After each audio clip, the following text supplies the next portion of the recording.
معزز ناظرین السلام علیکم، میں ہوں آپ کا میزبان عارف حسین اور آپ دیکھ رہے ہیں اسلامک ہیری۔ بنی آدم کو اللہ تعالیٰ نے اشرف المخلوقات بنایا اور تمام مخلوق کو اس پہ فوقیت دی۔ آج دنیا میں جتنے بھی انسان نظر آتے ہیں، چاہے وہ ہندو ہو، مسلمان ہو، سکھ ہو یا عیسائی، جین مت کے ماننے والے ہو یا پھر بدھ مت کے، یا کسی بھی مذہب سے ان کا تعلق ہو، سبھی دنیا کے پہلے مرد و عورت یعنی حضرت آدم و حوا علیہ السلام کی اولاد ہیں۔ اللہ تعالیٰ نے اس کائنات کو 6 دن میں پیدا کیا، جبکہ خود قرآن مقدس میں ارشاد ہے کہ ہم نے اس جہان کو 6 دنوں میں پیدا کیا۔ دوستو، بعد تخلیق دنیا ہی مختلف طرح کے مخلوق بنے، لیکن جو اس فانی دنیا میں آیا اسے موت سے دوچار ہونا بھی پڑا۔ دوستو، اگر ہم لوگ زمانہ قدیم کی تاریخ کا مطالعہ کریں تو ان میں بہت سارے جنگ و اموات اور قتل و غارت کے واقعات کا پتہ چلتا ہے۔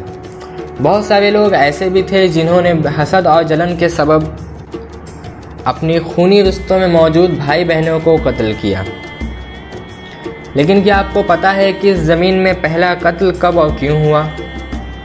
قرآن مجید میں ایک واقعہ کا ذکر ہے کہ جب ابلیس کے بہکانے کے سبب آدم و حوا نے شجر ممنوعہ سے گندم کا دانہ کھایا تو اللہ تعالیٰ نے انہیں جنت سے نکال کے زمین میں ڈال دیا۔ جبکہ صحیح مسلم میں حدیث ہے کہ حضرت ابو ہریرہ رضی اللہ عنہ راوی ہیں کہ سرکار رسول اللہ صلی اللہ علیہ وسلم نے ارشاد فرمایا کہ جمعے کے دن ہی حضرت آدم پیدا ہوئے اور اسی دن نکالے گئے۔ دوستو، معتبر تاریخ کی کتب اور احادیث کی کتابوں سے اس بات کا پتہ چلتا ہے کہ دنیا میں آدم و حوا علیہ السلام کا سب سے پہلی غذا گندم کا دانہ تھا، جو حضرت جبرائیل جنت سے لے کر آئے تھے۔ انہوں نے حضرت آدم سے کہا کہ اسے زمین میں بو دیجئے، فصل تیار ہونے کے بعد کاٹ لیجئے، پھر دانوں کو بھوسی سے جدا کیجئے، پیس کر آٹا بنائیے، پھر اسے روٹی بنا لیجئے، پھر اسے کھائیے۔ پھر ایک مسلسل محنت و مشقت کے بعد آدم و حوا اسے کھایا کرتے۔ دنیا میں آنے کے بعد آدم و حوا کا پہلا لباس بھیڑ کی کھال اور اس کی اون تھی، جس سے حضرت آدم نے اپنے لیے ایک جبہ تیار کیا، جبکہ حوا نے اس سے اپنے لیے کرتا اور دوپٹہ تیار کیا۔ حدیث پاک میں ابن عباس اور ابن مسعود رضی اللہ عنہم اور دیگر صحابہ کرام سے مروی ہے کہ حضرت آدم کے یہاں جو بھی اولاد ہوتی وہ جبوہ ہوتی، جس میں ایک لڑکا اور ایک لڑکی ہوتی۔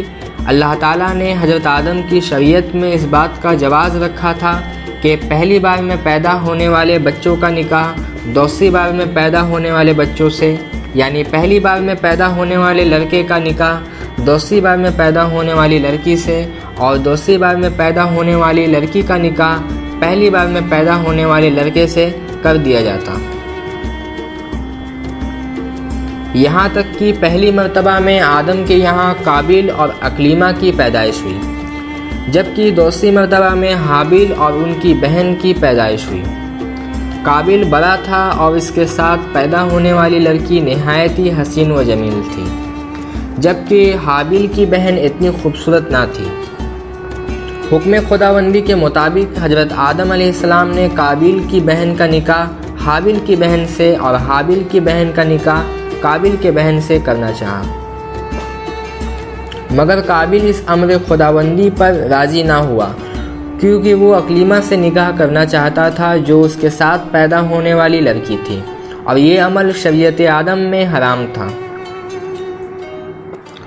حضرت آدم نے اسے سمجھانے کی بڑی کوشش کی، مگر وہ فخریہ انداز میں کہا کرتا کہ میں حابیل سے بڑا ہوں اور کیہا میری بہن ہے، لہٰذا میں اس سے نکاح کا زیادہ مستحق ہوں۔ تب حضرت آدم نے اسے قابیل و حابیل کو قربانی کا حکم دیا۔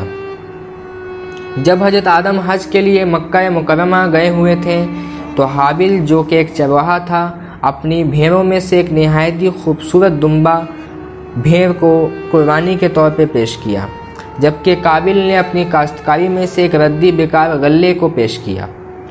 دونوں نے قربانی قبول ہونے کے لیے خدا کی بارگاہ میں دعا کی۔ اس دور میں قربانی قبول ہونے کی یہ نشانی مانی جاتی تھی کہ آسمان سے ایک سفید آگ نمودار ہوتی اور جس کی قربانی قبول ہونے کو رہتی اسے جلا دیتی۔ لہٰذا دعا کے بعد ایک سفید آگ آسمان سے نازل ہوئی اور حابیل کی قربانی کو کھا گئی۔ یہ منظر دیکھ کر قابیل کو بہت غصہ آیا اور حابیل کو جان سے مارنے کی دھمکی دے دی تاکہ وہ قابیل کی بہن سے نکاح نہ کر سکے۔ حابیل نے جواب میں کہا کہ اللہ متقیوں کی ہی نظریں قبول کرتا ہے، اگر تو مجھے قتل کرنے کے لیے ہاتھ اٹھائے گا تو میں تجھے قتل کرنے کے لیے ہاتھ نہیں اٹھاؤں گا۔ میں اللہ رب العزت سے ڈرتا ہوں، میں جانتا ہوں کہ میرا اور اپنا گناہ تو سمیٹ لے اور دوزخی بن کر رہے۔ ظالموں کے ظلم کا یہی بدلہ ہے۔ سورہ مائدہ آیت نمبر 27 تا 29۔ بس قابیل اپنے بھائی کو قتل کرنے پہ آمادہ ہو گیا اور اسے تلاش کرتا رہتا۔ حابیل ایک چرواہا تھا جو پہاڑ کی چوٹی پر بکریاں چرایا کرتا۔ قابیل اسے تلاش کرتے ہوئے وہاں آ پہنچا۔ اس نے دیکھا کہ حابیل زمین پر سویا ہوا تھا اور بکریاں چر رہی تھیں۔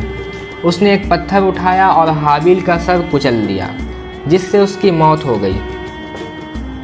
قابیل اپنے بھائی کے جسم کو ویسے ہی چھوڑ کر ادھر ادھر پریشانی کی عالم میں بھاگنا شروع کیا۔ تبھی اللہ کے حکم سے 2 کوے لڑتے ہوئے قابیل کے پاس آئے۔ ایک نے دوسرے کو قتل کیا اور ایک گڑھا کھودا، پھر اپنے ساتھی کی لاش کو اس میں دبا دیا۔ یہ دیکھ کر قابیل نے بھی ویسا ہی کیا، چونکہ یہ دنیا کا سب سے پہلا قتل تھا جس کے سبب حابیل کی لاش کو کیا کرنا چاہیے قابیل کو سمجھ نہ آ سکا۔ اللہ تعالیٰ نے اسے ملعون قرار دیا اور کہا کہ جو شخص زمین پہ ناحق قتل کرے تو اس کے ایک قتل کے بدلے 7 قتل کا گناہ اس میں ڈالوں گا، اور جو تیرے طریقے پہ قتل کرے گا تو اس کے ایک قتل کو 7 شمار کروں گا۔ یہ بات اہل کتاب سے اخذ کیا گیا ہے جو تورات میں موجود ہے۔ تو دوستو، آپ کو یہ ویڈیو کیسی لگی؟ اگر اچھی لگی ہو تو اس ویڈیو کو زیادہ سے زیادہ شیئر کیجئے گا، لائک کیجئے گا، میرے چینل دا اسلامک ہسٹری کو سبسکرائب کرنا نہ بھولیے گا۔ جاتے جاتے السلام علیکم ورحمۃ اللہ وبرکاتہ۔